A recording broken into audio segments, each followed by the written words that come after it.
Selamat malam, salam lemper. Salam lemper. Ya. Anda dari mana Calontong ini? Saya dari peneliti tak ahli untuk masalah perjodohan tentunya. Petak umpet. Peneliti tak ahli untuk masalah perjodohan tentunya. Disebut petak umpet. Umpet. Ya, tepuk tangan untuk Calontong. Terima kasih, tapi sebelumnya ya, saya menyebut diri tak ahli bukan berarti saya tidak menguasai ya. Iya. Ya. Saya percaya dengan Anda. Anda berarti menguasai kalau begitu. Belum tentu juga. Iya, kalau gitu Sam, ini benar bahwa Anda ini baru mulai loh, baru mulai. Ya, silakan. Saya mau tanya sekarang, pentingkah jodoh atau biro jodoh menurut Anda, Cak Lontong? Kalau tadi saya bicara bahwa saya ini sebenarnya bukan di situ saya sebut tak ahli kan. Ini berarti bukan saya tidak menguasai, hanya saja memang secara pribadi saya tidak pernah mengalami masalah dalam urusan cinta. Ini mohon maaf ya. Kalau banyak mungkin teman-teman atau kata orang jodoh itu susah, itu kan kata mereka. Kalau saya mengalaminya. Dia ya berarti ngerasain. Berarti lu tuh ngerasain penderitaan itu. Tapi kan saya nggak ngomong, saya hanya mengalami. Mereka kan bilang, yang bilang jodoh susah itu mereka. Saya nggak bilang, saya hanya mengalami. Tapi kejadian yang terjadi itu lu susah jodohnya juga. Tapi kan saya tidak menganggap itu masalah. Dir, lu mau ngomong nggak, Dir? Kalau nggak lempar ke yang lain sama bapak nih. Lu? Kok panggilnya siapa tadi? Dir? Oh, Dir. Nama lu siapa? Kotir. Sama gua Komeng. Lah iya, kok Kotir? Masa Komeng dipanggil Kotir? Lu? Yang dipanggil Kotir kamu. Yang dipanggil Kotir tuh kamu. Jangan bikin bingung ini penting ini datanya ini. Begini ya, saya secara pribadi punya sebelum saya angkat survei saya. Iya. Ini berdasarkan pengalaman teman-teman saya nih ya. 1, jangan pacaran dengan yang seusia. Kenapa nggak sebaik kalau memang... Saya ngalami ini terus terang ya. Dulu waktu SMA saya pacaran dengan teman sekelas. Iya. Kan usianya sama itu supaya. Capek. Capek kenapa? Lah bayangin sekelas ada 45 orang. Saya pacaran dengan sekelas. Capek. Itu lu Pak. Sekelas lu pacarin semua. Makanya capek. Saya kasih tahu jangan pacaran dengan yang sekelas. Ya seorang aja tapi teman di kelas. Wah. Jangan salahkan saya dong, salahkan mereka. Kenapa mereka semua mau pacaran sama saya? Yang kedua, kalau Anda SMA, jangan pacaran dengan anak SMA lain. Kalau Anda kuliah di kampus, jangan pacaran sama anak kampus lain. Karena itu nggak bener. Loh, kok nggak bener? Loh, nggak ada SMA lain, kampus lain. Yang ada SMA negeri atau SMA swasta, kampus negeri, kampus swasta. Jadi itu Anda dibohongi pasti. Nggak ada SMA lain, saya nggak pernah dengar itu. Kampus lain nggak ada. Yang ada dunia lain. Nah, kalau itu mungkin ada. Berarti kalau sampai Anda pacaran dengan anak SMA lain, kampus lain, berarti Anda dibohongin. Iya. Itu yang penting. Terus yang ketiga ini yang garis bawahi dan tolong diingat. Jangan pernah pacaran sebelum punya pacar. Itu pesan saya. Karena itu sakit rasanya. Gimana orang belum punya pacar suruh pacaran? Ya kan sakit itu. Kok belum punya pacar kok sudah pacaran? Nggak usah dikasih tahu, orang juga udah tahu. Tutup odol. Lah, Meng, jangan sembarangan loh.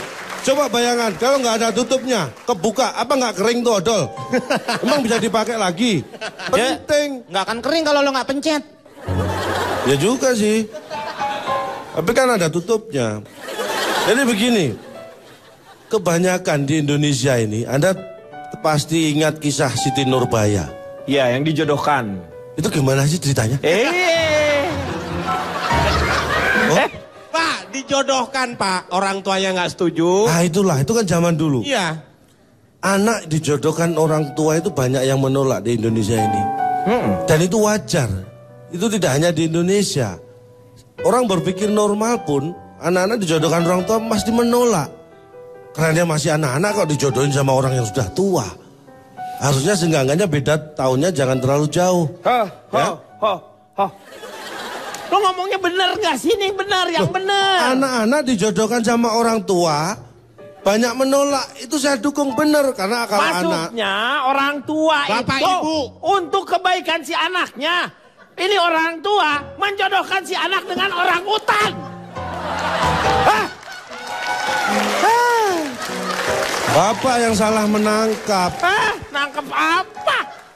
Salah nangkep apa? Pak, Dia salah, kita kasih kartu. Iya. Kartu Satu. peringatan. Ya. Peringatan. Kalau sampai kartunya lebih dari... Lo nggak usah ngomong apa-apa, ini urusan gue. Nah. Hukuman didik gue apa didik gue? Iya. Deal. Apaan deal? Apa? Lu yakuya apa deal? Deal ambil aja. Nah, harus itu. Lu gimana? Saya kembali lagi. Saya melakukan survei ini keliling di seluruh Indonesia. Tapi saya fokus di Jawa yang akan saya ungkapin ya. Jadi seluruh kota kabupaten yang ada di Jawa, ini saya survei. Tidak ada satupun yang ikut sebagai anggota Biro Jodoh. Seluruh kabupaten di Pulau Jawa. Gak mungkin. Saya survei ini di pelajar SD negeri, semua kabupaten di seluruh Jawa. Ya, nggak ada satupun yang jadi anggota Biro Jodoh. Dua. Oke, Meng. Oke. Tahan, Dua. Meng. Ya. Oke. Ayo aja. Pasrah ini. Berikutnya, baru pada yang alasan kenapa orang ikut Biro Jodoh. Seluruh Biro Jodoh yang ada di Jawa ini tidak saya survei. Saya survei yang di luar Jawa. Loh kenapa lu? Biar gantian, tadi kan sudah yang nggak ikut kan sudah disurvei di Jawa. Iya. Nah ini yang ikut yang saya survei yang di luar Jawa. Biar adil. Ya udah nggak apa-apa.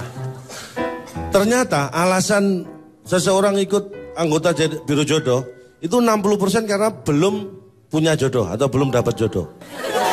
Maka mereka ikut di Biro Jodoh. Tapi yang 40% karena ingin mencari pasangan. Astagfirullahaladzim. Iya. Tenang. Pak, siapa sini Pak? Dihadirkan Pak? 3 Pak. 3. Terus kalau udah 3? Nakal.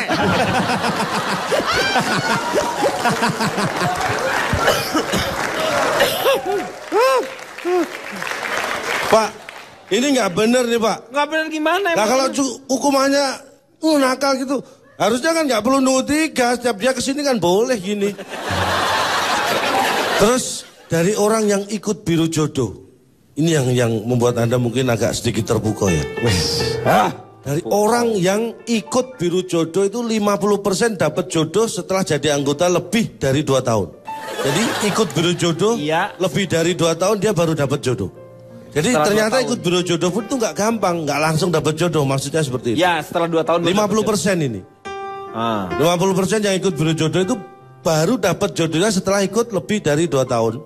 Yang 30% dapat jodoh setelah jadi anggota kurang dari 2 tahun. Ya. Yang 20% dapat jodoh sebelum jadi anggota Biro Jodoh. Lu ngapain? Terus lu ngapain kalau udah punya jodoh? Lu ngapain jadi anggota Biro Jodoh? Ini kan yang saya survei, bukan kemauan saya. Ini yang saya survei memang seperti itu. Anda nggak bisa memaksakan koresponden dong. Iya tapi lu ngapain? Dia kan udah punya jodoh, ngapain dia masuk ke Biro Jodoh?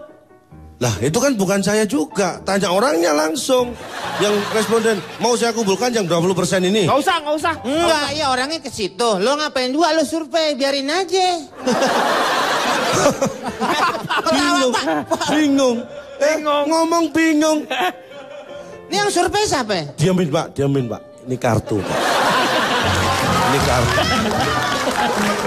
Biarin aku tahu tempat dudukmu sini. Ini satu. Gue pindah Pak.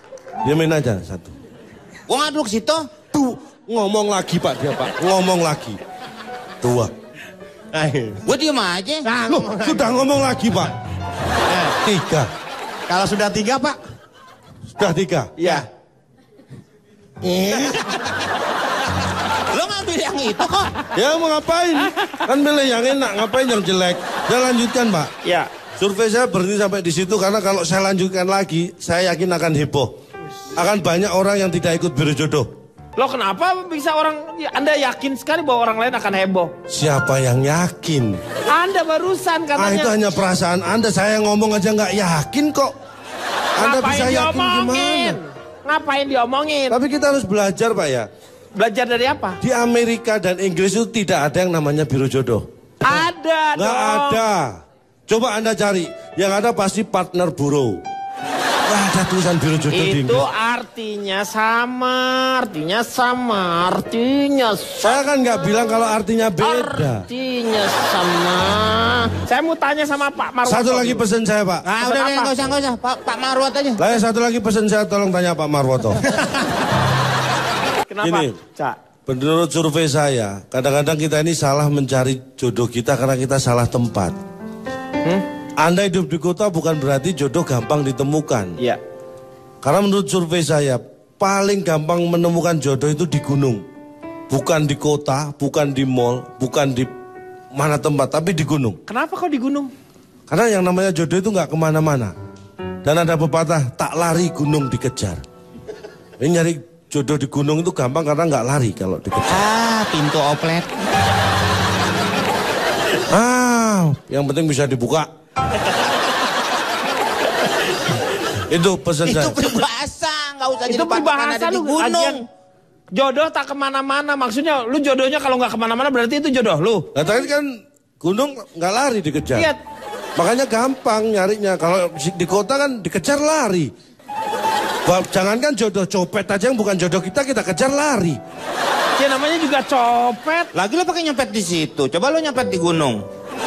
Ya lu nggak bisa Makanya. lari kan? Ya Apa, enggak, Pak? makanya gampang.